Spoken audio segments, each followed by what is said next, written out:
Hello, welcome to Manny Beal.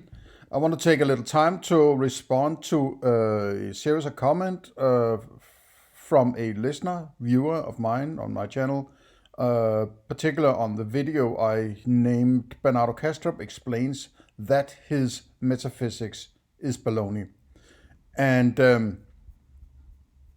yes, it's the explanation I claim is all, of course, implied. He doesn't say that strictly outright. So, but that's not the point. The point is a statement he makes in an interview with Kurt Jaimunkel that cannot possibly, as I also state or clarify in the video itself, that cannot be out of any context. It is the kind of statement that is supposed to not have any further context. And if you think that you need to bring in further context, you are actually creating a diffusion or a disrespect for the statement by saying, oh yeah, there's all sorts of other context that needs to be clarified in order to understand the statement. And maybe I should just find the point I was trying to get across. So let me play the clip. He tells you, or maybe I should. Been playing a game on my PlayStation. Talking about my PlayStation. Analytic idea, a channel, called TOE. This is sort of, it's not even taken out of any context. This is a statement that can stand alone, right? Though it's from a big, almost 5-hour long interview with Bernardo Kastrup, and it's about 2 years old. This at 2 minutes, 2 hours, 3 minutes and 30 seconds. There it is, right? He tells you, or not directly, but implicitly, that his appeal to science is invalid. How I should have framed that was rather the statement he clearly makes, which can stand alone, right? Inevitably points at the exact shortcomings of his philosophy that I've been trying to point out for a while now, right? That he appeals to science in his metaphysics, right? By talking about these scientific papers, and in my recent deconstruction of his Universe in Consciousness paper, there are, dozens of references to other papers, which in itself it must be a reference to science, right? At least to some extent, right? Some of it might be pure philosophy, but all these dissociation things that he's very keen on, these are all supposedly scientific papers, right? So if he says you cannot use science in metaphysics or ontology, whatever term he's using, then he is contradicting himself. There's no way around it, right? When you're doing metaphysics, right? You don't even have to listen carefully. He says it straight up, right? Okay, let's have it.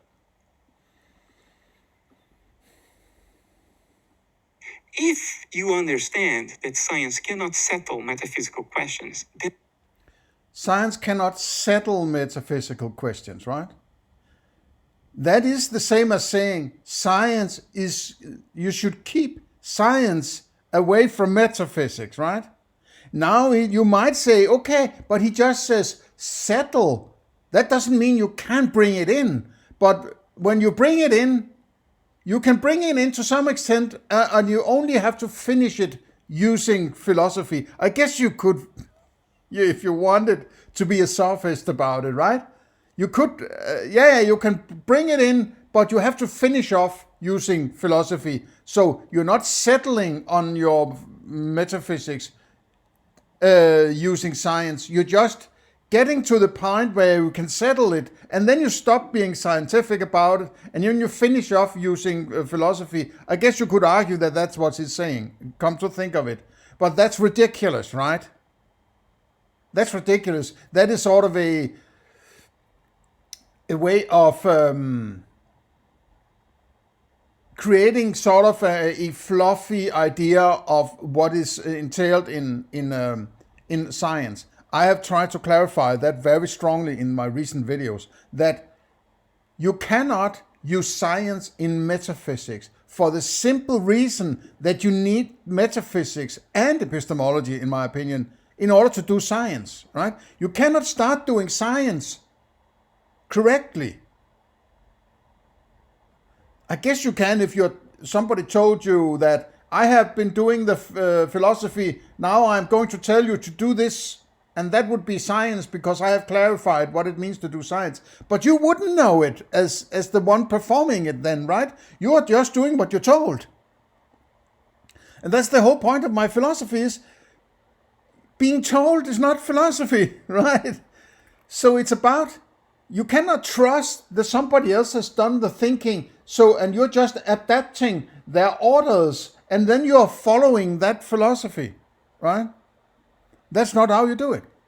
So therefore, for the simple reason that using science in ontology and metaphysics is a circular argument, you have to keep science out of the picture, because it is not valid before you have settled on your metaphysics, right? And if you don't need the metaphysics to do science, right? Why are you doing metaphysics then? And why are we talking about epistemology? Are they just so ridiculously useless that you can just start to do science without them? No? Well, then you need to do them before you do science, right? I mean, you can't have it both ways. So, he correctly points out that in my opinion, well, it might be a little fluffy in the way he phrases, I guess, right? But if he would be strict about it, he would have to say, unless he's deliberately trying to manipulate you, that you cannot use science, any kind of claim of science, in your metaphysics, because you're trying to establish that foundation you need in order to do correct science, right? Which is basically a functional definition of knowledge, because science is based on knowledge, right? Otherwise, you might as well, look in your tea leaves and try to predict the future, right? And I don't give a fuck about your science if you're not doing a rigid ontology, metaphysics, and epistemology, right? I don't care about your science then.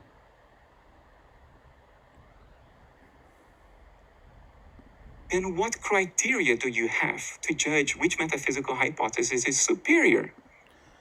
Yes, good idea. Well, which hypothesis? Well, that's not a good approach, because you're then saying, okay, I read about this, I've read about that, I've read about the other, now I have to choose, right?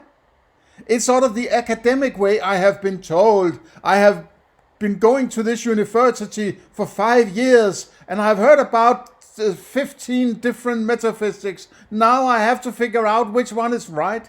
That is a stupid approach to philosophy.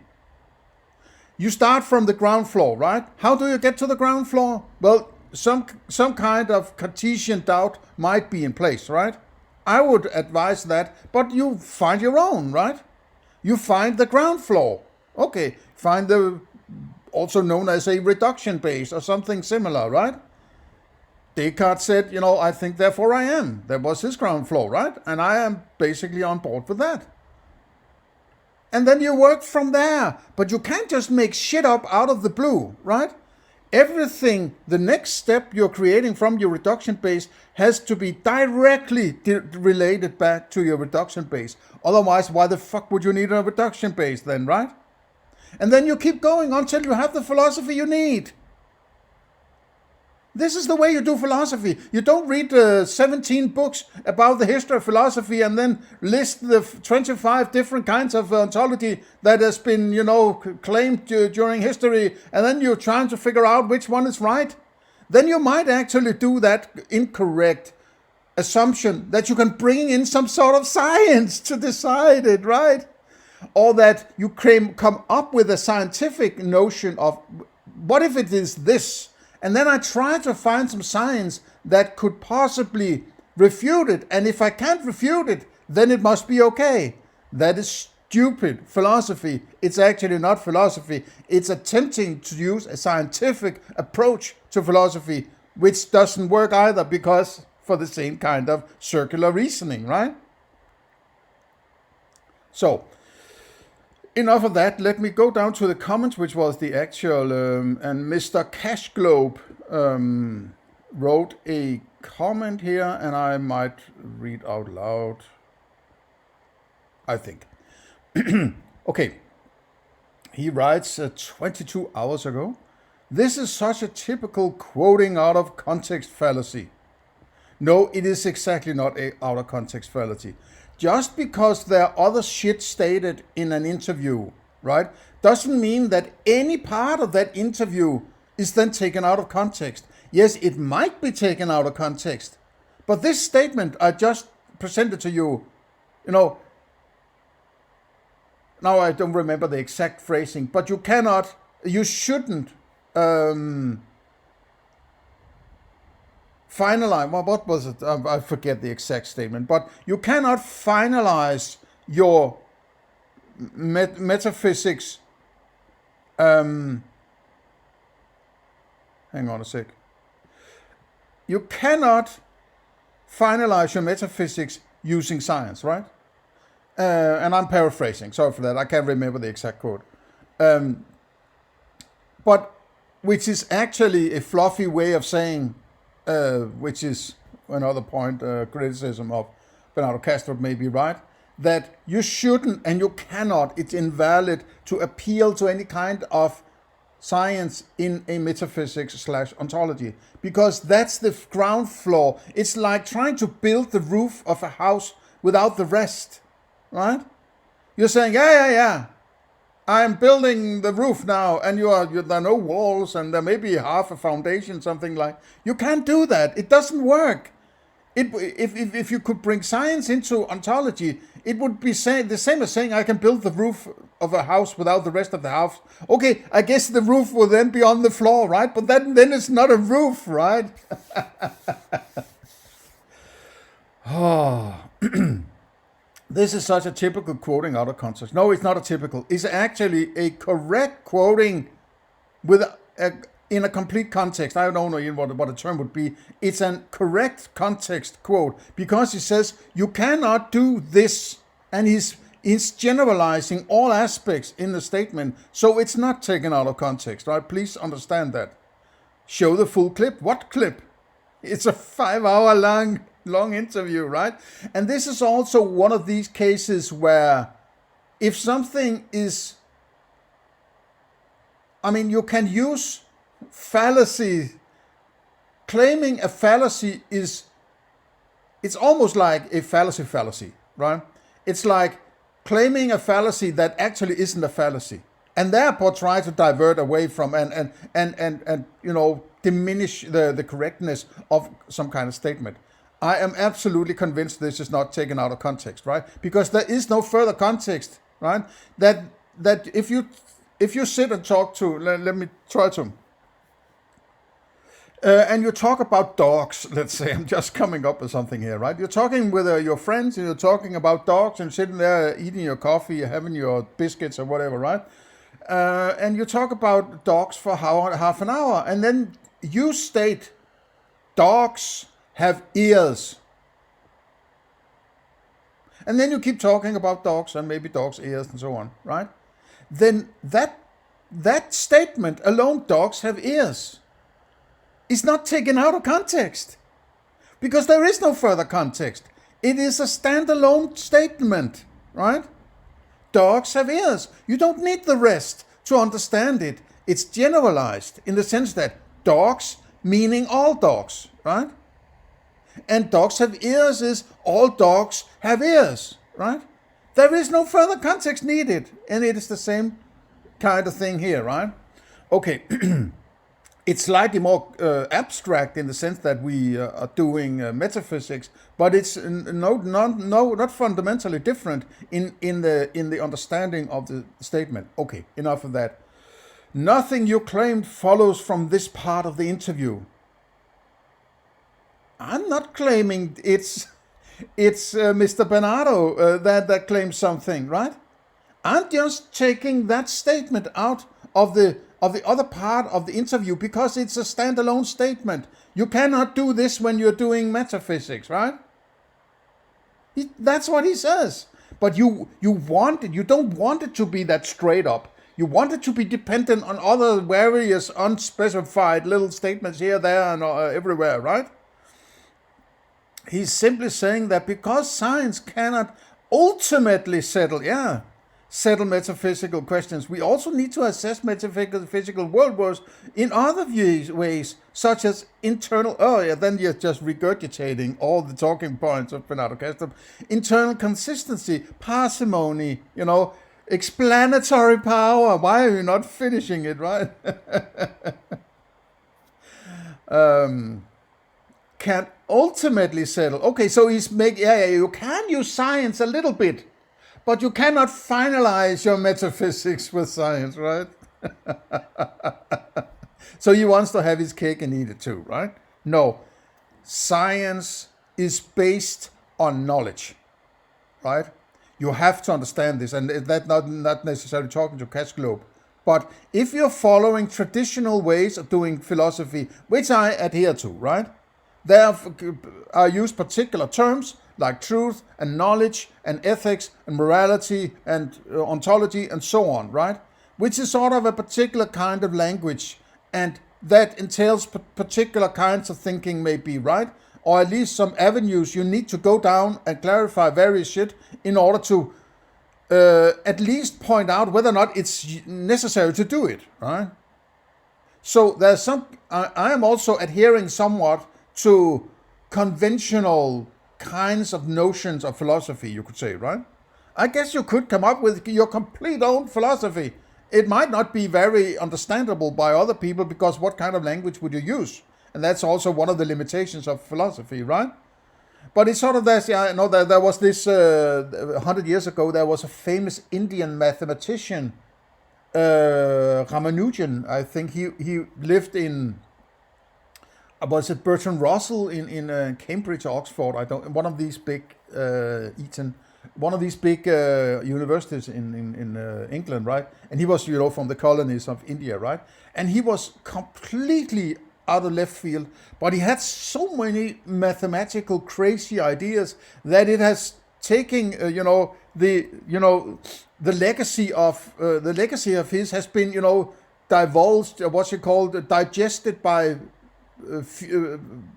the following mathematicians during the last 100 years, where they found out that he was actually on board with something that is somebody only came up with 50 years later. He was but he had his completely own way of doing it, and his own language, and his own, and people were like, I'm not sure I understand what you're saying, but it sounds very, very smart, right?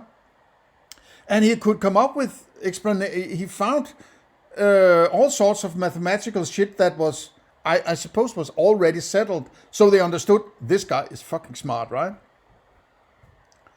It's the same kind of, but you might not be understandable if you create your own system of mathematics or philosophy, right? So in order to, I only live for so long, right? I can't create my own philosophical language. So I am adhering to the language and then justifying the term of my use of my terms and so on in the way I understand them and based on my reduction base and so on, right? And I lost a bit of my train of thought here. What was I actually talking about?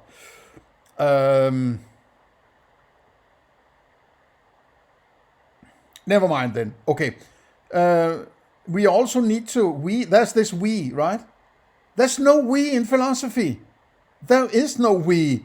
Don't tell me what I need to do. How dare you? Right? Who do you think you are, man? We need to assess metaphysical worldviews in other ways. Why? What is a worldview, right? And your philosophy is your philosophy. You only have one worldview, unless you're a fucking, crazy person. Then you might have several worldviews, right?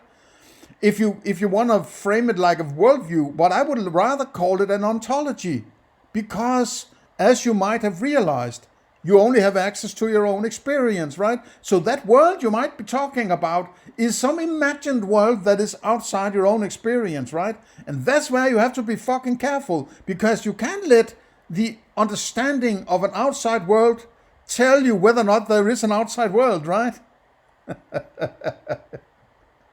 It all biases that it is almost like metaphysics itself is a circular argument, right?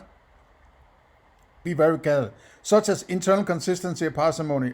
So what you're appealing to is the same thing that Bernardo Kastrup is doing. Yes, we have to find some other metaphysics, then we'll criticize it and say, it's so stupid, this metaphysics. Therefore, the one I am bringing to the table must be good, right? You might not say it must be perfect, because otherwise you wouldn't care, you wouldn't bother with the other metaphysics, right?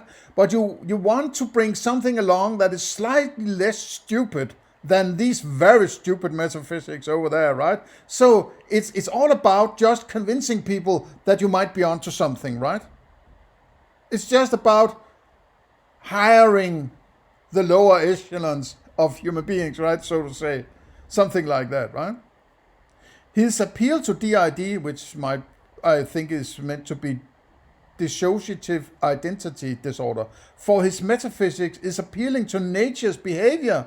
What nature's behavior? It's somebody's experience, you moron, man, right? It's not nature's behavior. If you're sitting there listening to a video and somebody says, DID, it's a part of your experience. Even if you say it is originally from an outside world I don't have access to, you only have an idea of it when you heard that voice or that sound or that color and so on, right? And you're just being told it is nature's behavior, so you are accepting your experiences is telling you what is beyond your experiences. You see, that's another circular argument. These circular arguments are everywhere, right? It's exactly why I am so hung up on these idealists need to tell me how they get to understanding of this external world, right? Nobody has done this, as far as I'm concerned, right? Please show it to me where they do it. They basically just says, either like you do here, I have heard a video that says there's an outside world, right? Which is stupid. Or something like Bernardo Kastrup, of course it's there. You can argue against it. That's not an argument. That I can argue against whether or not the Eiffel Tower is in South Africa doesn't mean that the Eiffel Tower is in South Africa, right? Which is exactly what science can give us. It's again this us. It's a collective thinking, right? I'm part of collective. I want to be a part of something. It's an us. It's not a me. I'm not alone in my thinking. There's all these other people who also think it's, and you are the one being alone, so therefore you must have bad arguments, right? Nature's behavior, not what nature is. Okay, this is a very much sound like a regurgitation of talking points of Bernardo Kastrup, right? Fair enough, you're trying to do philosophy and trying to get a grasp on this. And back in the day, I was also prone to just sort of grabbing talking points of people I was listening to, right? And say, I'm using this talking point in order to, until some point I realized I have to do my own philosophy. And that will come across as you talking rather than you talking about somebody else talking, right? That you can bring your own sort of vocabulary to the phrase so it comes across as an honest individual approach to philosophy rather than I'm grabbing somebody who says this and somebody who says that, right? You very much come across as somebody who's just regurgitating Bernardo Kastrup. I'm not saying that's in itself an argument. It's just something that sort of, I'm worried when people do that. They come here to tell me there's something wrong with my criticism, and then they just regurgitate Bernardo Kastrup and say, okay, you're just a fucking robot, right? Don't be a robot. Think for yourself. Don't you listen to what I'm saying? And that's also one of these, I guess this criticism is more valid than the usual criticism, I guess, right? He tries to, because it's also a very short video, there's only basically one statement, so it's hard to not point to that statement, I guess. But the criticism I get is generalized criticism. You are so boasting in your ways, and you sound like you're angry. Okay, fair enough. If you don't like it, find somewhere else to spend your time, right? But please give me some quotes. Please tell me where in my philosophy I go wrong, or where in my criticism I go wrong. Please tell me where, right? This guy does do something here up here, at least something, and I encourage that, right? But it's based on the false idea that I'm actually taking something out of context. I'm not. And then he uses that to tell me that I should be worried about all sorts of metaphysical worldviews, which I shouldn't. I don't care about other metaphysical whatever, right? Because that would be the same as saying, I'm now listening to my experiences to tell me about philosophy. But I need philosophy in order to understand my experience correctly, so to say. I can't let my experiences, as if I understand my experience sufficiently enough to let them tell me how to understand my experiences, right? You see, it's a circular argument. You can't get around it, right? Or I've never seen anybody get around it, right? So that's why I'm saying you have to be, I think, therefore I am, right? There is an am, there is a being, that is you. But you only have, there's a you that is aware of some experiences, right? That is your starting point, right? If you go any deeper than that, you sort of disappears, right? Disappear. So it's, okay, fine. Let's start with, I think, therefore I am, right? And your first step wouldn't be, okay, now I'm going to use my preconceived ideas, which I just got rid of, because I did this Cartesian doubt exercise. I'm just going to bring language and understandings into the fray, and then listen to my sounds and my colors and let them tell me how to understand my experience, right? Don't do that, right? Okay. I write a fairly long comment to the guy here, right? I say, it is not out of context. It is not out of context, I say, right? The statement is the whole context. You are making a fallacious appeal to a fallacy. Just because some other noises, quote, words, were uttered before this statement does not mean that this statement is taken out of context. A context is not the whole interview, but the sentence or sentences necessary to encompass the whole statement made. The whole of his statement is encompassed here. There's nothing we need to do, right? Speak for yourself, mate. And basically, you're just regurgitating his talking points using his exact phrasing as if you're being programmed and cannot reach your own philosophy. You don't get it, do you? Yes, science cannot tell you what nature is, but neither can philosophy. If you appeal to an external world, first of all, you need to explain very clearly how you reach that. Secondly, all you still have access to, even if you manage to convince me of your argumentation for an external world, is your personal existence. No matter how you juggle the thinking around about your thinking, you can never get to an understanding what that external world is either. So there's no getting to what it is. You only have your experience, and that is it. Science is based on a particular principle on how to understand your experience. So in order to bring in science in your thinking, you need to have completely settled on your thinking about that experience of yours, which is ontology. And since science is based on empiricism, you also need to have settled your epistemology with a definition of knowledge that incorporates empiricism.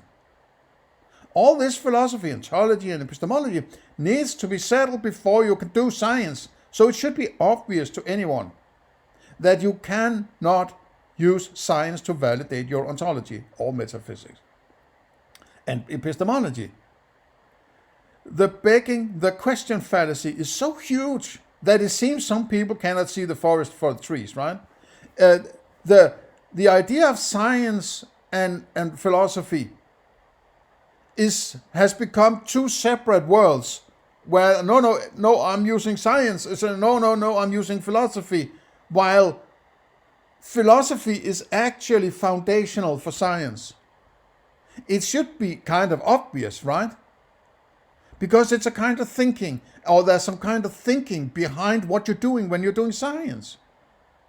Where else would science come from if it's not a particular kind of human thinking, right? And arrived at some kind of principle, the scientific method, or whatever you want to call it, right? That entails particular aspects and steps you need to go through in sort of an organized manner, right? But this is based on some foundational thinking, right?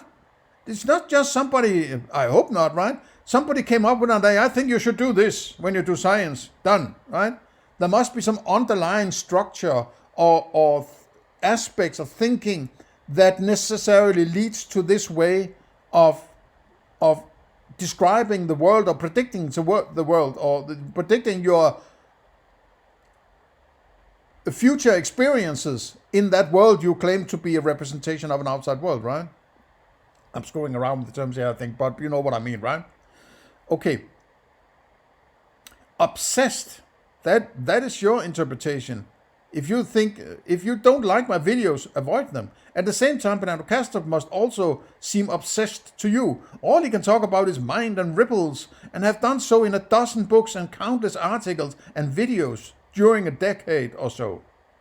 May I remind you that Bernardo Kastrup has threatened me with murder for deconstructing his metaphysics. So pardon me, sir, if I am a little pissed at him and want to scrutinize his philosophy. That basically tells me I'm just a stupid alter waiting to be euthanized by an all-powerful external mind, while I have no free will to change that, contradicting the whole purpose of his threat of violence to me, expecting me to change my behavior and appeal to free will.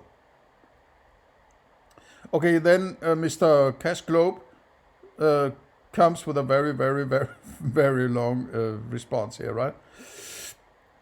So let me take that one also. I'm glad you replied. My use of sir was simply out of respect, as you are my elder. I'm only 25. Oh, man. Okay, so this sounds like somebody who's of a Christian upbringing, right? Where you have been inflicted with the idea of the argument that because somebody is older than you, they have been more times around the sun that you have, therefore you should listen to them and be more prone to accept whatever they say. What kind of fucking stupid argument is that, right? Just because I'm 57 doesn't mean that I'm more right than somebody who's 25. It's the argument you have to listen to, not the person. It's the philosophy. It's not how it's done. It's not who does it. It's not where it's done. It's not when it's done. It's the argument. That's why you can listen to Plato or read Plato 2,500 years later, right? Because it's the arguments entailed in it. It's not the persons. So it doesn't matter how many times I've been around the sun. It doesn't change the fucking argument, does it? Right? And don't treat me as a sir. Don't elevate me and appeal to my vanity or something like that. Get it fucking out of my face, right? Talk about the arguments. Talk about the philosophy. In other languages like Japanese, I would have used the formal phrase to address you, that's all. Didn't mean any disrespect in any way. Or it comes across as a bit sort of passive aggressive, right? I was just trying to be nice to you, right? And passive aggressiveness is also a red herring approach, right? It's sort of, then now we are going to talk about how we talk, right?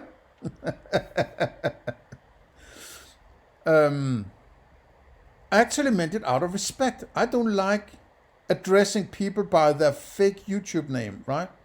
Why is my YouTube name fake? Then so if I'm sort of baptized with a name, why is that? Is that because your God is involved in it, or what? Or your government? Then it's no longer fake. Whatever name your mother and father gave you is not fake. Why not? So all names are fake then, right? What is that authority then you are appealing to here, right? Actually my name, my YouTube name, in any sense of the understanding, is actually less fake than the name somebody else gave me when I was a child and I couldn't refuse it, right? That's fake because somebody else gave it to me. I chose this avatar name, Manny Biel, which means something in Danish like man in a car, right? That's less fake than the fucking name my parents gave me without my consent, right? To say that Bernardo Kastrup has threatened to murder you. No, he hasn't threatened to murder me. Don't twist my words around, right? He has threatened me with murder. He's not saying he's going to murder me, right? He is saying, I know some people who call themselves government, who will enforce their laws, which is the monopoly on violence, right? On me for deconstructing his, go back to my, maybe too much, right? I deconstructed his analytic idealism in my first deconstruction of Bernardo Kastrup. And you can go back and listen to that, and you can see a reference. I also show the email I got from the Essentia Foundation. In one of the, I don't remember exactly what video recently, but I've showed it other times also, right? But you can at least you can see it in my first deconstruction of analytic idealism, right? You can see the notice I got where they threaten me, right? I should only reference half of his videos, half of his presentation. Otherwise, I'm infringing on copyright, right? And then he threatens me, if I keep doing this, they will enforce some kind of law on me, which is the same as saying, ultimately, if you don't behave, you will be shot, right? I mean, you have to be ignorant of how the hell this system works. I made a video recently. Maybe I should find that one. Hang on a second here. Hang on a second. No, I made a video something like copyright is violence or something like that. I think I mentioned these and I connect the dots for you, right? If you are so stupid you can't see it, right? That government, all that government is a threat of murder, right? It's an appeal to somebody else. It is leasing out your want to threaten other people into submission using government, right? They have a police force, they have an army and so on, right? You are leasing, and when you say this should be banned, there should be a law, right? It's not a fucking piece of paper. That's not going to do anything. If I write to you on a piece of paper, you should do this, you should do that, you will just say, fuck you, man. Who are you to tell me what to do? No. When you appeal to government, you're appealing to the guns that the government has that can ultimately threaten people into submission. And if they don't submit, ultimately, they are fucking going to be shot, as I showed an example of in my recent video about, I think I called it Copyright is Violence, or something along those lines, right? You go find it, where I show you this French guy who's being shot in his car by the police, right? They state it as they're shooting the car. Oh yeah, they're shooting the windscreen, oh sure, right? No, they're shooting the whatever human being is in there, right? So if you don't understand this, well, go back to the drawing board, mate, right? You have a lot to learn. Of course you have been conditioned not to see the gun. That's why the gun works. It's because people refuse to see it, right? It's like, and when the violence is explicit, people just say, well, they deserved it. They didn't obey the orders, right? It's sort of a, and I understand the cognitive dissonance is hard, right? Because it's the cognitive dissonance is the difference between having a sense of freedom and or accepting that you're a fucking slave to the system, right? Who wants to figure out that they're a slave, right?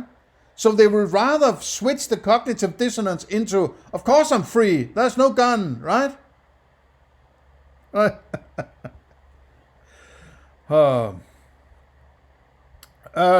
That sounds very hard to believe. Well, okay, well, you better believe it, mate, right? But if you can prove to me that this happened, prove, what do you mean prove, right? Go back in my videos and check it out, right? I can't bring it along here. I have more sympathy for your volume of videos. Now you break. That's a stupid argument. My volume of videos. What does that have to do with anything? I just made 40 videos or something about David Hume. Does that mean I hate David Hume, or he has threatened me? What kind of stupid argument is this, man, right? I am deconstructing. I mean, the point is, first of all, I don't like Bernardo Kastrup exactly because he has threatened me with murder, right? Ultimately. He's not said it outright, and that is sort of the low-life, backboneless appeal to violence without saying it directly. But you understand what is potentially out there in the future if you don't behave. And then most people will fold and say, okay, I'm doing what I'm told. And then the guns don't come out, of course, right? That's why it works. But go tell a cow to produce some more milk or you will shoot it, right? You will have to fucking shoot the cow. But then you won't get the milk, right? Therefore, you're not threatening cows with guns, right? But you can threaten human beings because they're fucking smart. They know that they will die at some point, right? And therefore, you can threaten them into submission. Don't you understand this? Ah, man. But let's go down. But I still disagree with you on most of the points you made. Okay, fair enough, you disagree. But tell me what the points are and, so on. Let's have the discussion then, right? First, obviously, context is really important. No? Yeah, context. But all the context is entailed in that statement. You don't need further context. If you're bringing in more, quote, context, you're trying to dilute the statement, right? Because you understand that he is contradicting himself using that statement, right? So you want, no. It's only at some point, then you can no longer use science. Then you have to do philosophy to finalize your metaphysics, right? But all the way onto that point, you can use a lot of science, right? Fuck off, man. So this complete. If someone named Jay said, "I hate you, I want to murder you," just kidding. Haha, love you, man. Yeah, but that's not what he's doing. And you stated, Jay said you want to murder me. Yeah, he did actually say it. Maybe, yeah, it's like, you can go and say, if you deconstruct my videos, I am going to whatever, right? And then he just says at some point later, no, it wasn't a threat. It's like, okay, so now you're gaslighting me, right? So you appeal to gaslighting rather than appeal to context. I don't care what you think about this statement, right? It is not taken out of context. It's very strict. If this is taken out of context, then no statement can stand alone then, right? You're trying to dilute a very, very clear statement into context dependency that is not there, right? So you can get away with using science in your ontology because that's what Bernardo Kastrup needs in order to create this gumbo of weird philosophy that can validate whatever. At the end of the day, it's about validating mysticism that was inflicted on you when you were a child. So you don't have to push against your parents, right? Which most people in the world wouldn't dare, right? He lectures me on out of context fallacy, right?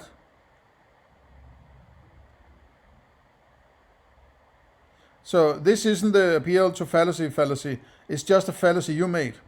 I listened to the quote from 10-15 seconds before and 10-15 after you paused it, and nothing you claim follows. This isn't hard to understand. It doesn't debunk his metaphysics at all. No, just because he said it doesn't mean that it's taken out of context. Just because there was some, quote, context, different context, which you call context, it's like if you'd make a statement and then you bring in other statements before it and after it, there must be other context than this particular statement in the middle is dependent on. It isn't. You're just trying to dilute the statement by saying he said some other shit, right? I am not taking this out of context. I wouldn't do this if I wasn't absolutely fucking convinced this is not taking out of context. I'm not this kind of soft, stupid idiot who wants to find some, which is very prevalent on YouTube. I will give you that, right?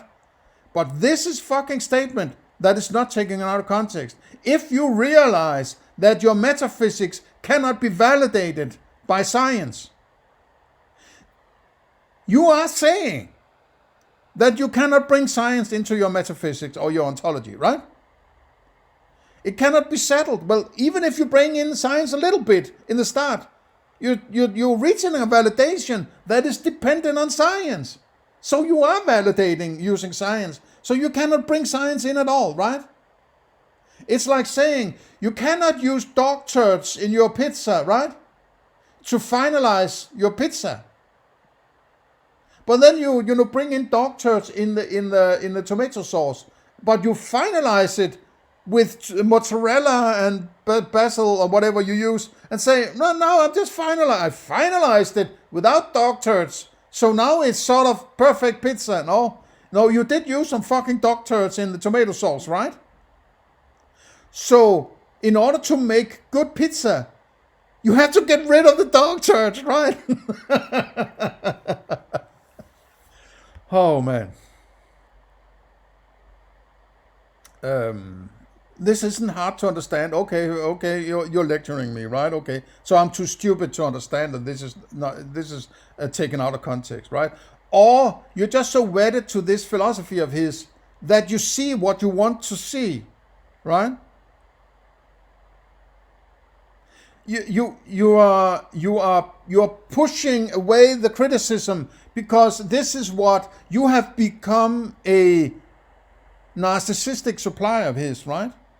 You have become one of these attack monkeys that are so prevalent in anything, in most everything that human beings do, that where they also apply to this, appeal to this we and us, and we have to do this and we have to do that, right? That you have become an attack monkey for Bernardo Kastrup, right? You are all criticism. You are doing his work for him, right? You're trying to push the criticism away because you need him in order to validate whatever stupid philosophy you have, right? You want it to be good philosophy because it validates particular kinds of mysticism that has already been implanted in you since you were a child. And this appeal to Sir and me being an elder or whatever, right? That reeks of Christianity to me, right? Christianity is so hung up on I'm older than you, therefore I'm right. Because they need that in order to inflict the shit on their children, right? Because I'm older than you, therefore you do as you're told, right? Fuck off, man. It doesn't debunk his metaphysics at all. Oh, yes, it does, right? If you think this claim, debunk, let us talk philosophy rather than debunk. That sounds like stupid, left-hand YouTube video, right? His metaphysics. Then you think that all metaphysics is a baloney. Actually, I do. I think all metaphysics is baloney, except solipsism maybe. But solipsism isn't a metaphysics, right? Solipsism is the metaphysics. Solipsism is, I cannot establish an external world. And I cannot even do it by axiom. I will not even accept that if I say I'm going to work with the idea that my experiences are representation of an external world. He, as solipsist, refuses to give meaning to his experiences. That's the best way I think I can frame it. So he cannot establish be careful what is entailed in what I'm saying, right? He cannot establish an external world. I'm not saying that you can establish and tell everybody what it's made of. By establishing an external world does not necessarily mean that now you're going to tell them how it's put together, that external world. But establishing merely states that I'm working from the idea that my experiences are representations, right? That's all that I'm willing to do about an external world. A solipsist won't even do that, right? Solipsism is not a fucking metaphysics. But come on, really? Really?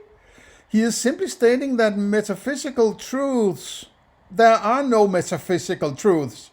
Truths are appeals to knowledge, right? Knowledge, you need epistemology to do knowledge, and you need an ontology / metaphysics to do epistemology, right? Now you are appealing to that circular argument I'm constantly criticizing. What's wrong with you, dude, man, right?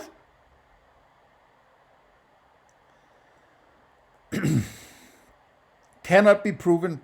He's simply stating that metaphysical truths about reality.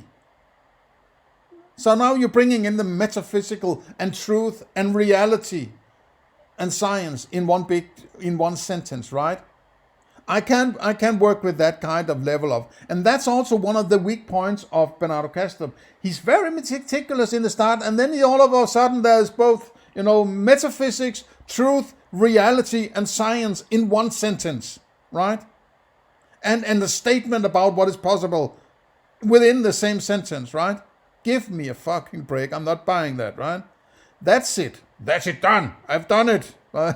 Then he explains further, which you left out, following from his point, why we then need to address metaphysical claims on other grounds. Yeah, but what are those other grounds? Then they're not part of the statement. If he says you can't bring in science, he's correct. He says then you have to find some other avenues, right? It's pure thinking. It's a thinking about your thinking. It's the cogito ergo sum. You are doing I am trying to classify my own experience in order to understand it.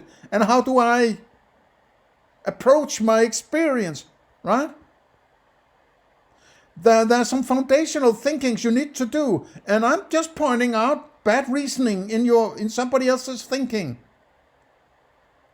I'm not telling you what I think necessarily. I'm just because I say to you, that's not a car you have there if they're sitting on a pile of bananas, right?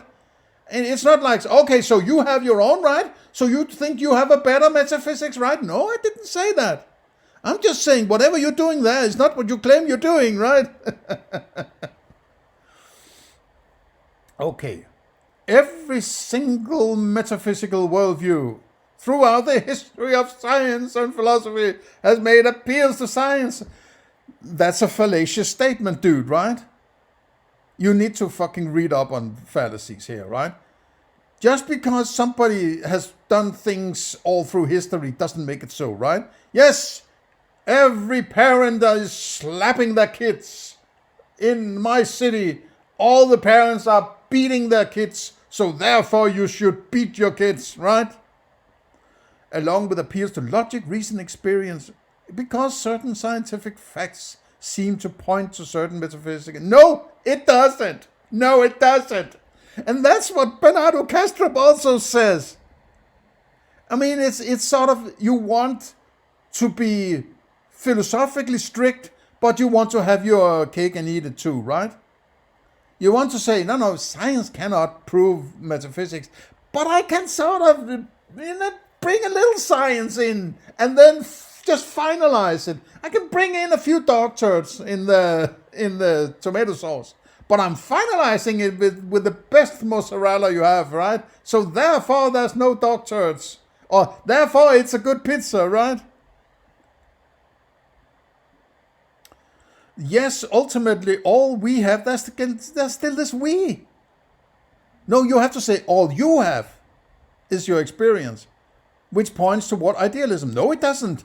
No. That's the point I am very critical of, right?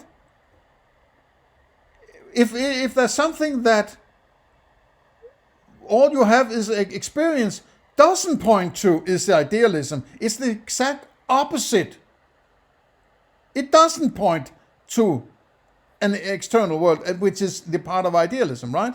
That you're saying, I only have my experience. Then it doesn't follow automatically, okay, therefore there's an external world. That's exactly what doesn't follow, because you're retracting away from materialism, where you think that your experience is the actual external world, right? When you realize that that is a contradictory approach or a paradoxical approach. You cannot both be outside and inside your mind at the same time, right? It doesn't make sense. So you have to say that's all I have is experiences. Then that external world disappears. And if you want it, you have to bring it back. You have to explain to me how you bring it back. You can't just say, yeah, it's still there. I only have my experiences. But I used to think there was an outside world. Now I have saying that's only my experience, but I'm keeping the outside world, right? That doesn't work, man, right?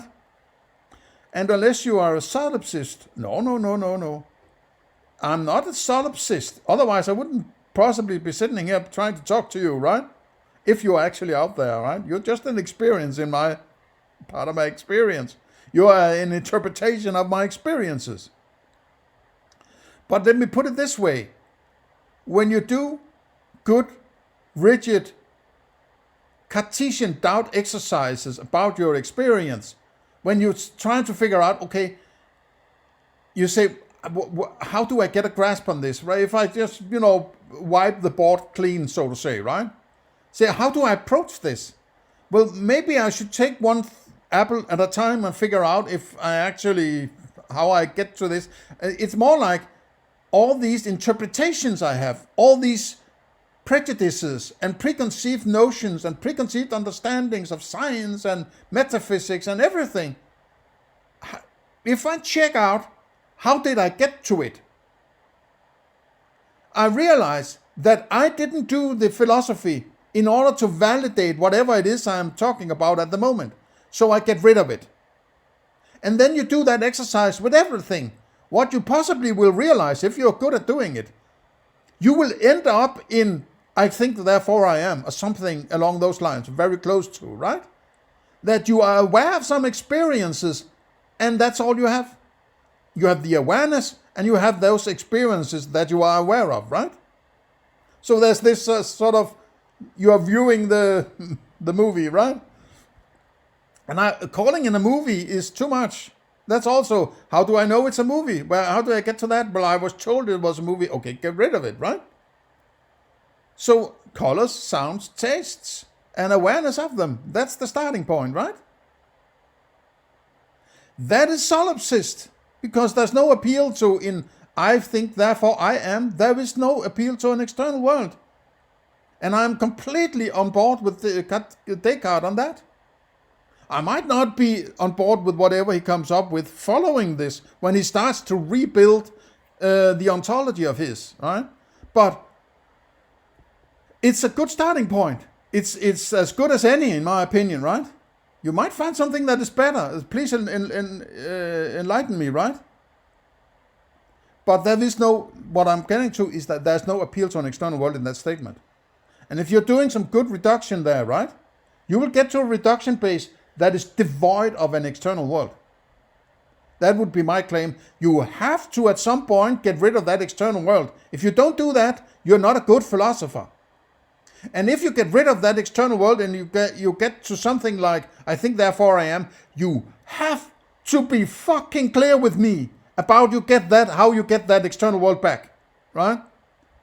And that external world, not only you have to explain how you get it back, but it has to be based on your experiences, right?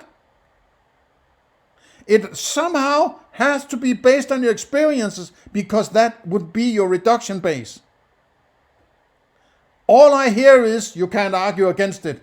In history, there has been all these metaphysical and scientific and woo-woo shit who believed in a metaphysical world. Therefore, all bullshit argument, right? Don't bring that to me. I'm not sure of your metaphysical worldview. No, why would you?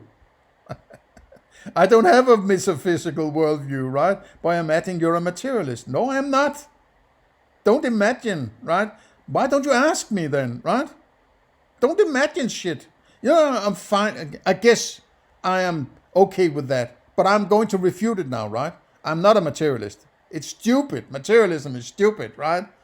I think materialism is the default setting of human beings when they grow up, right? They learn to treat their experience they basically self-inflict that on themselves. And I think you should be materialist when you grow up. Otherwise, what are you going to trust then?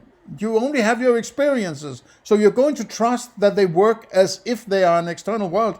I don't see a problem with that, right? Because at the end of the day, my philosophy is somewhere between materialism and idealism, you could say, right?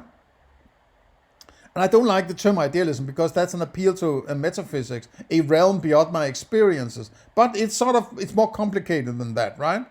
It's not this either or. I'm taking the best of both worlds to make sense of it, right? Because otherwise you will end up in all these claims that Bernardo Kastrup makes about this external world. He's explaining all these, dissociations and, who knows the fuck what, right? Just go listen to my recent series, deconstructing his consciousness in his universe in consciousness, or whatever it's called, right? That basically says that it says nothing really, right? It's all conjured up stories about what he think is going on beyond his experiences, right? And at the end of the day, it doesn't change any of my experiences, right? It might only change how I think about my experiences, maybe. But that thinking, the start of his philosophy, was based on the idea that I have a perception. So I'm using my experiences to start philosophizing about that which is before my experiences, that then explain my experiences so that I might get a different idea of the experiences. But that's circular. You're standing in your bucket and trying to lift yourself up. You're using experiences to get to an explanation of experiences that changes your understanding of your experiences. But then you're refuting the ground floor of that series of philosophy, or you're just fucking with yourself, right? We should grant the outside world. Okay, let me see this. Unless you're a solipsist, which is absurd. We should. No, there's no we. There's no we. Why do you keep saying we? Don't tell me what I should. How dare you, man? Shove that we up your butthole, man, right? We should grant the outside world as free. No, there's nothing I should do, right? Give me a fucking philosophical argument. Tell me your reduction base, right? Give me your reduction base. And tell me how from that reduction base you get to an outside world. Then we might be able to talk. But before you do that, you can shove this claim up your behind, right? But I imagine you're certain empirical truths about the world that they ultimately cannot substantiate materialism at all. You're strawmanning me, right? If you had been listening to me during the last 5 years, you would understand that I'm not a materialist, right? Okay, so you're a little premature there, mate. Why? Because all the scientific observations, abstraction, consciousness, experience, we have never proven material things outside of consciousness. That's again this we. You're thinking, you're in a collective mindset where there's a we reality, where other individuals have become part of your mind. And that part of your mind is validated in claiming all sorts of shit inside you. It's like you're possessed by other beings. That they're validated by claiming all sorts of shit inside you. That's why you think of it as a we.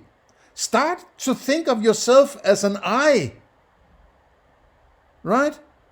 You cannot live in this possessed world of beings being part of your experience. Either they are just your experiences, or they're out there and then they're not a part of your experience, right? The actual thing. Your representations are not the real thing then. Right? Oh. It's impossible. I know you are aware of this problem. In addition, we have certain empirical truths that point away from materialism and towards idealism. No, you don't. No, you don't. There are no empirical truths, right? We have, what are those? You don't understand what is meant by truth, right? And I think that truth is one of those that are like one of the most violated terms possible, right? Truth is just thrown around. The term should be cared for very, very closely. The idea of truth, right? You should be using the idea of truth very sparsely and only in very particular situations, right? There are truths out there, right? Fuck off, man. NDE's particles have standalone exist psychedelic neuroimaging as fuck off with your science, right? Sure, they can't prove idealism, but they sure as hell help the case for idealism and harm any case for materialism. Okay, so it's this us versus them kind of thing, right? Oh. It's also, prevalent in Bernardo Kastrup. It's sort of maybe more hidden. He's more smart than just doing this black and white fallacy thing, right? But it's further down the road. There is this appeal to us versus them, right? If you go and read by chance I got across his personal website. There's a description which I always wondered about this coat of arms he has, right? So this heraldic coat of arms with Latin inscriptions and a beaver and what the hell it is, right? Why would you want that in the 21st century, right?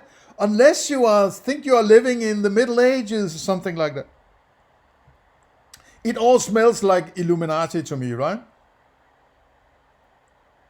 And then when you read that, it is sort of, I am pushing against these, the infidels. It's like, holy mother of God, man, right? And I don't want to, imply any Christianity here, right? But it's like, what? It's like, he tries when he gets on YouTube and he tries to be very scientific and, but it's just it's a what's it called? A smoke screen of pretense of rigidity, philosophy, and science.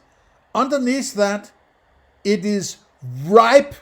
It is ripe with mysticism, right?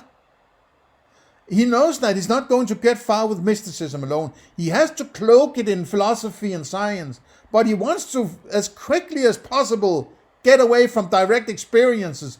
Go into mysticism about the big mind out there is going to suck you dry of your personal experience and whatever, right? Pushing against the infidels, right?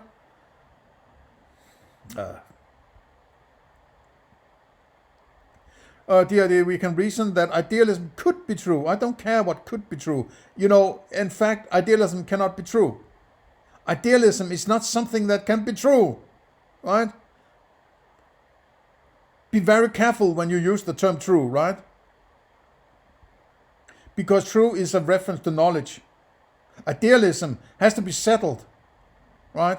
and epistemology before you can talk about knowledge and being true, right? You're violating this, again, this is this circular begging the question thing. I'm trying to show that scientific facts that point toward idealism. There's no scientific facts that point to our... There are no scientific facts. Science does not create facts.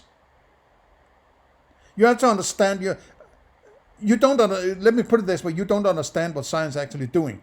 Science doesn't create facts. I don't care what you think science is doing, right? Science doesn't create facts. Science is based on facts. You take some facts and then you abstract some formula that is generalized in time and space about how particular facts move about and where you expect an experience of those facts in the future to be composed, right? That is not creating facts.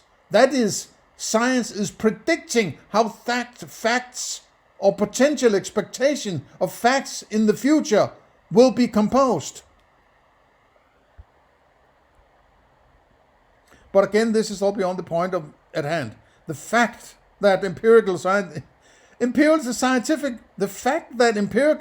facts can prove.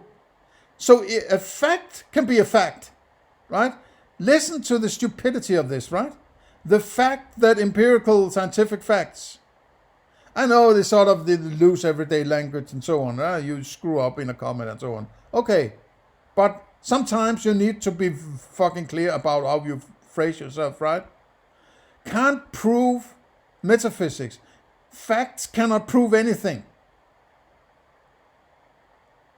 And certainly, particularly not metaphysics, right? Because you need metaphysics / ontology to get a clarification of what you mean by fact.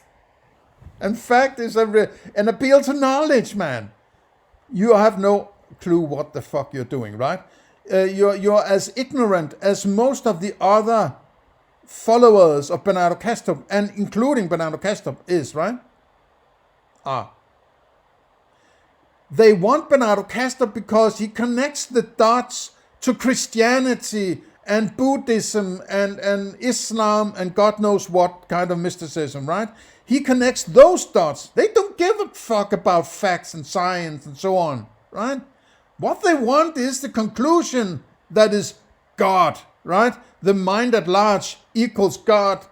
Home safe, mommy and daddy are not crazy. That's what they want, in my opinion, right? They couldn't care less about science, right? If you see the average Bernardo Kastrup follower, they don't scream science to me, right? They scream mysticism. Take it as you like. It's obviously not hard evidence of a duh. That's why he said that. He's admitting his appeals to science don't prove anything. But in doing that, he shows that materialist, physicalist appeals to science don't prove anything either. How is this so hard to understand?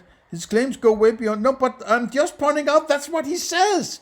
I just want to take it to its logical conclusion. He's appealing to the statement that I'm saying.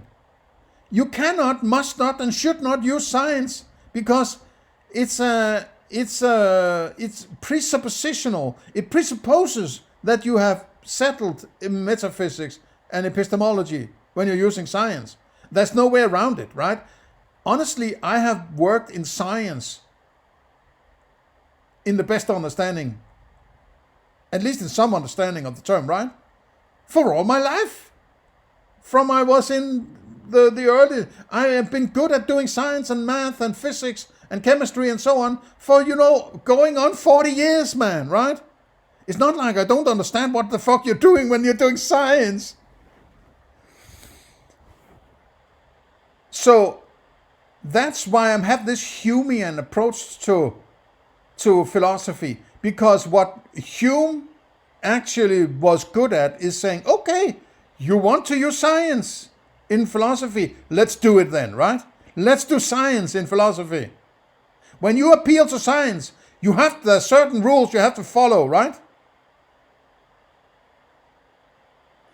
And there's things that is entailed when you're doing science. So you can't just violate them. You can't just cherry pick whatever you want that, you connects the dots and no, I think I can bring in science here, and then I'm going to leave science alone because I don't need science right now. I'm going to use some mysticism and talking about some ripples and whatever, right? That doesn't work. It's about being coherent in your way of approaching things. You can't just settle on something and then 3 steps later violate the rules you have set yourself for how you do this kind of philosophy. That's all I'm saying. And he may not be completely clear about it and his statement about science and philosophy, because I don't think he understands it. I don't think he understands science. I don't think he understands it. Or he maybe understands it to some level, but then he wants to go and violate that understanding in order to justify his weird philosophy, right? How is this so hard to understand? His claims go way beyond his appeals to dissociation disorder. And I know, you know that. How do you know that? Can you know? Have you heard of the problem of other minds? How can you know what I know? Even if I was making a proposition about something I know, you wouldn't know if I'm experiencing that which I propose. So you can't know what I know. That's ridiculous. Again, if Bernardo Kastrup threatened to murder you, let's see some evidence. If he did, you can go back in my videos and find it out, right? And maybe I should, let me see if I can. Maybe I should find the video, right? Just to clarify.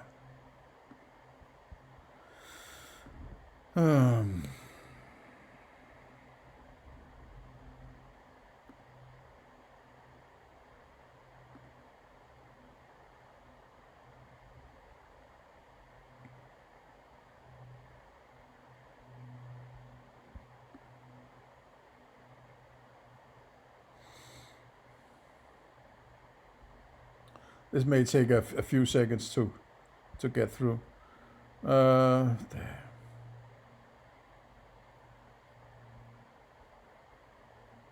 Oh, this is the volume of all my critical videos. Yeah, if I made 150 videos that you praised his metaphysics, he wouldn't complain, right? But because I'm critical, there's such a volume of Bernardo Kastrup. Huh?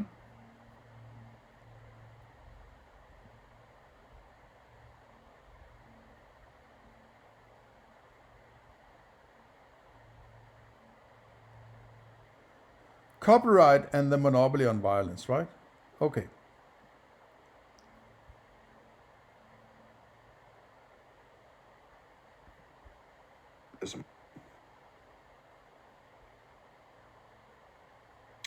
Hi, and welcome to Manibil. I want to take a little moment to reflect and comment on one of my videos, which was the first video in my second series of deconstructions of Bernardo Kastrup's analytic idealism. And I mentioned that the threat of violence against me for deconstructing his philosophy and what is sort of shrouded in copyright infringement and so on, right? That might be so, but there's no doubt about what is going on, right? Or there shouldn't be. And if you don't understand how these things work, you are part of the problem, not the solution, right? So, and Ken Daniel, as the name is, sorry if I butcher your name, but you say, where is the death threat? All I heard was a lawyer informing you that you infringed upon copyright. All you heard, okay, let me clarify what you should have heard, right? And I switched to the actual message I got from Essentia. And I've sort of covered up details that you don't need to see sort of personal information of mine, right? They say, dear Mr. X, thank you for your email. Bernardo Kastrup cannot be reached at this address regarding your repeated reproduction of our copyrighted material in your uploaded videos. Our position has already been clarified to you and remains the same. We cannot tailor our policy to individual circumstances or subjective assessments. Our policy is clear, reasonable, more permissive than the law, and objective. And then it comes. As such, we reserve the right to legally enforce our copyrights. Enforce, that's an appeal to force, right? Force is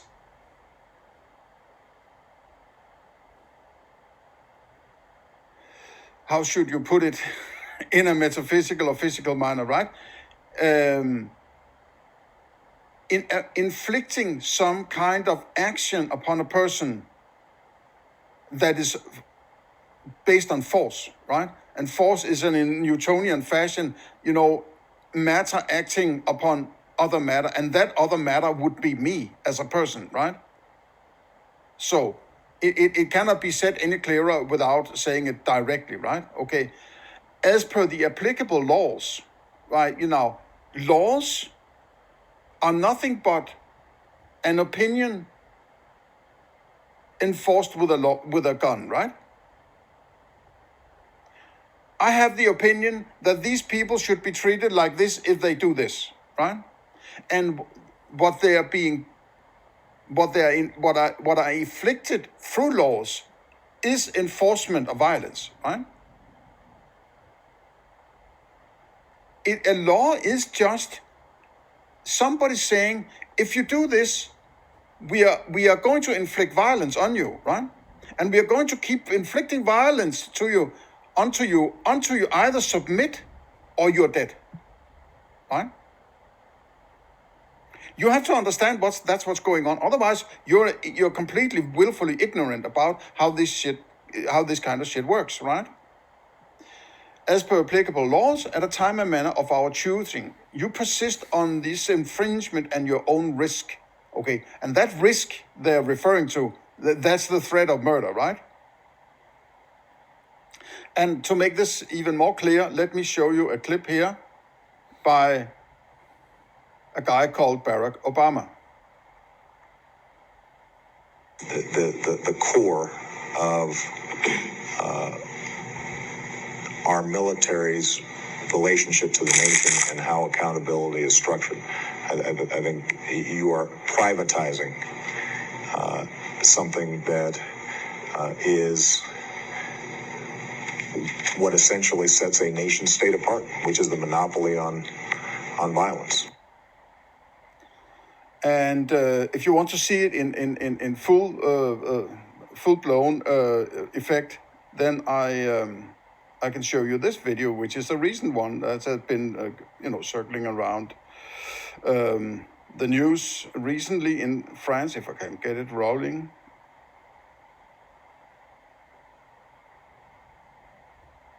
Takes a little while apparently. And it states, it says, are you sure you want to see this? Because it's violent, right?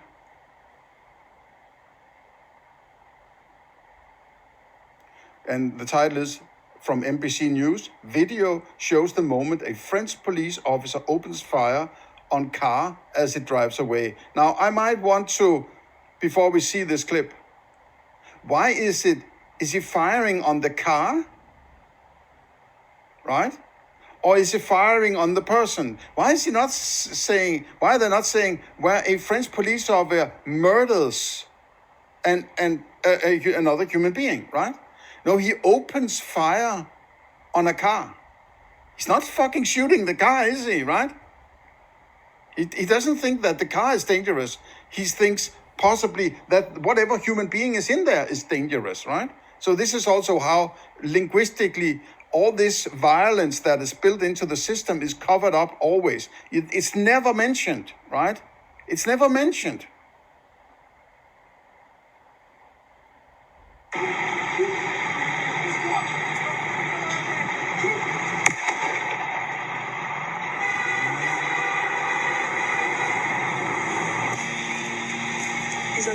So, and this he shoots the guy apparently in the chest, and you could hear the shot, right? These are those who are enforcing the laws, right? Shooting people in the chest for not obeying the laws, right? Can I say it any more clearly? Right? is it, I mean, what does it take to enlighten people on this particular aspect of how things work? I mean, I rest my case, right? Okay, see you in the next one. Okay, so this was just to reiterate. So if this guy, which is sort of, he's been conditioned obviously into not seeing the gun, right? That's why you have a civilization. A civilization is basically a conspiracy against children to make sure they don't identify that there's basically a gun pointed at everybody. It's the wielding of the gun by fear, right? If the politicians and everybody will say, if you are not threatened with this gun, you will go into anarchy. People will die in the streets and it will be whoa, right?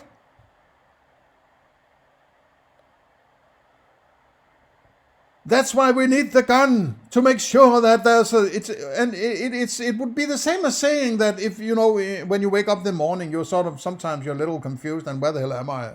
What time is this? What am I doing? Who am I, right? It's kind of for 20 seconds or so, right? It would be saying like you wake up in the morning and say, oh my God, I want to go and destroy, seek and destroy, right? I'm an anarchist. Oh no, there's a government, there's a gun. Okay, I just go to work.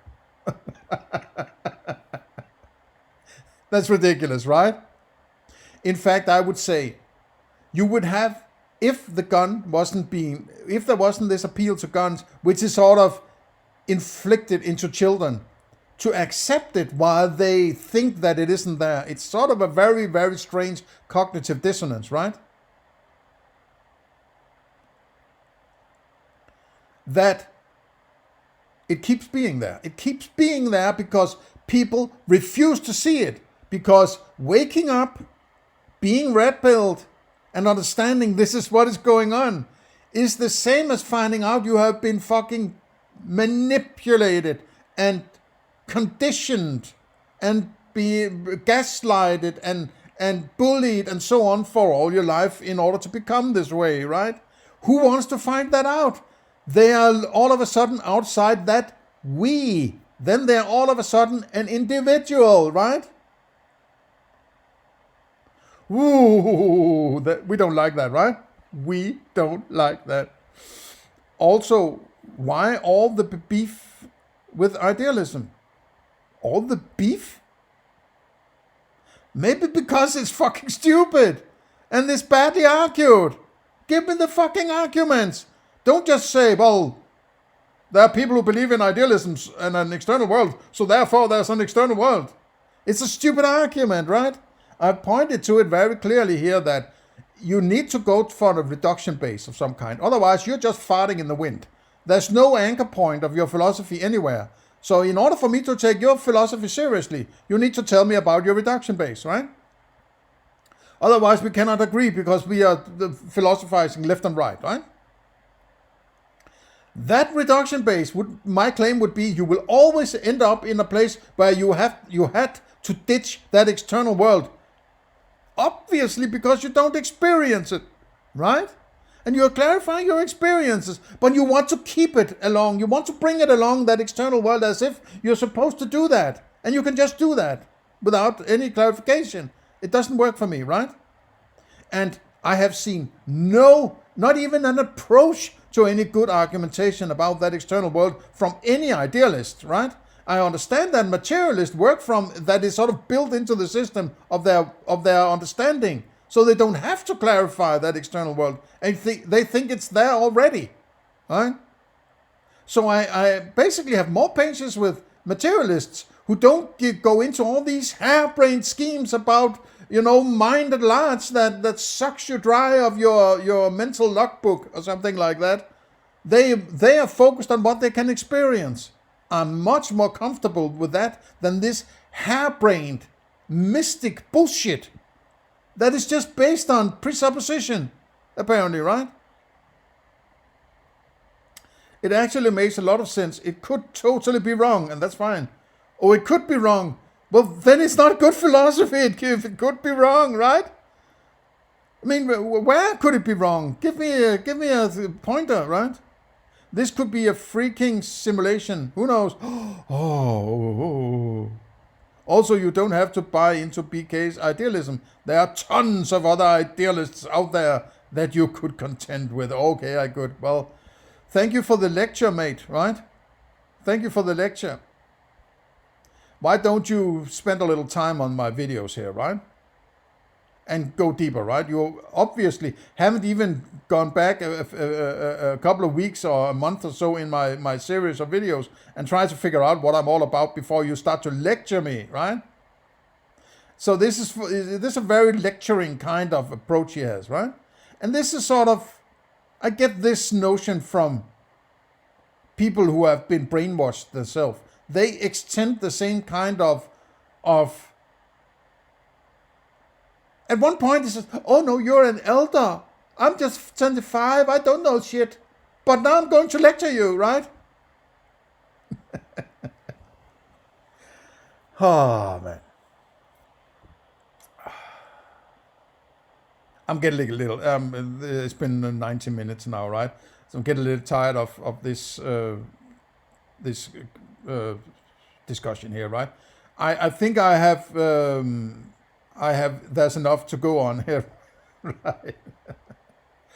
I'm not sure if I'm going to make this another video series in the Bernardo Kastrup explains that his metaphysics. Or maybe I should call it, yeah, I don't know. Doesn't really matter, right?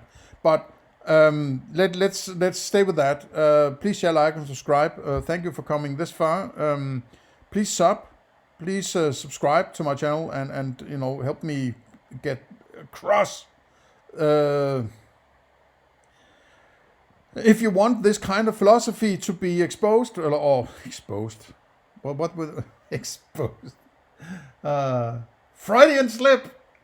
Be well, it will be exposed, yeah, maybe, but it's not. It's like it's flawed, right? It's not like that. I mean, I expose it to get some exposition. What's it called, right? But share, like, and subscribe. Give me a comment, right, and let me know what you think. And I might encourage you to, when you criticize me, would you mind bring up the particular arguments I use and tell me where I go wrong?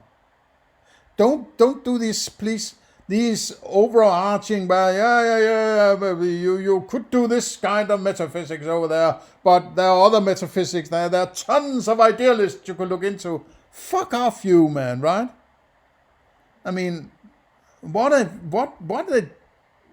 dick, right?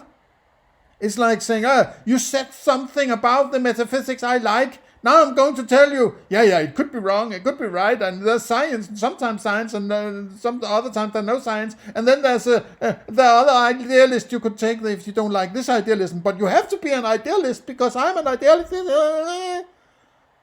Just give them the fucking arguments, right?